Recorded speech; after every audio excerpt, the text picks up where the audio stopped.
I've talked often this morning about the contradictions in Iran, and that's especially true when it comes to women. They are highly educated here, and in many cases extremely outspoken, and yet they still don't have equal rights with men. NBC's veteran Middle East correspondent Richard Engel is here now, and he's taken a look at the lives of women in Iraq, what they face, and perhaps what they face in the future. Richard, good morning to you. It's good to be here with you. I think a lot of people have the impression that women in this country are repressed, they just stay at home, but in fact they have more rights than in some of the neighboring Arab countries. This, of course, is a Persian country, not Arab, and women here can vote, drive, hold public office. They certainly don't just stay at home. At Fire Station 400 outside Tehran, women do all the work. Suiting up, loading up, responding to a fire a day. 11 women on 24-hour shifts in the Middle East's only female fire brigade. You do everything the same as the men, no difference? Yeah, no difference. In every mission, it's the same as men. Because of this, I think that we are so special, so maybe powerful. Maybe. Since this spring, Iranian authorities detained thousands of women for violating Iran's Islamic dress code, wearing too much makeup, or letting hair slip out from under their veils. But the morality campaign isn't stopping women like 22-year-old Sama Pouria.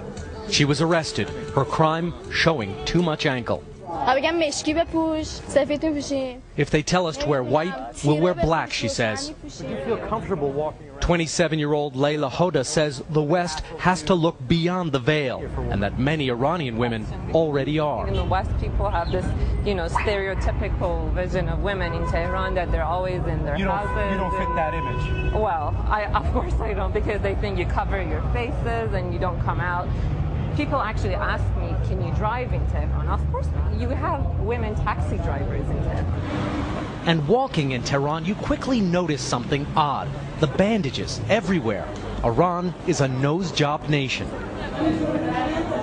Plastic surgery clinics are packed with girls 18 to 25 and the occasional man. Bida Fasihi is still exhausted 48 hours after surgery. 6 of her best friends had nose jobs and says Iran's Islamic dress actually, unwittingly, encourages it. The only part of the body we can show is our face. So the Iranian girls do whatever they can do to make it perfect. But there are still places where women are officially segregated, like on Tehran's public buses, where women, by law, have to sit in the back. Zoreh Vatanka isn't sitting in the back of any bus. She's Iran's champion rally car driver.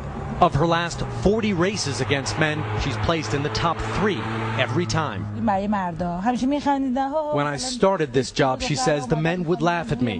They don't laugh anymore.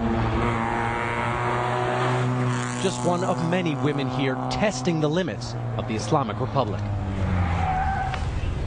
It has recently gotten more difficult for women in this country, and just recently Iran passed a law making it more easy for men to marry a second wife and more difficult for women to seek a divorce. So they still have a long way to go, Matt. And you talked about women and men riding separately, women in the back of a bus, and we have heard some women talk here about the fact that they do that also by choice, because when they ride together... It's a crowded country, it's a poor country, they don't like to, there's some sexual harassment, they prefer to be separated. Also something I've heard here, and something I've read in a lot of the information, is that although women here are repressed by the government and in terms of religious leaders, that some of those leaders are also in some ways afraid of the women here. Can you explain that? We've heard that from women that we've spoke to, that women are a very dynamic sector of society.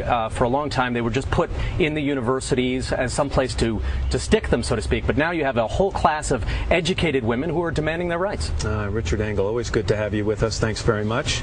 By the way, we thought this was going to be the first day of Ramadan, but there needs to be a moon at night that the Supreme Leader can see. Last night was a moonless night, so Ramadan didn't begin today. They'll try again tonight.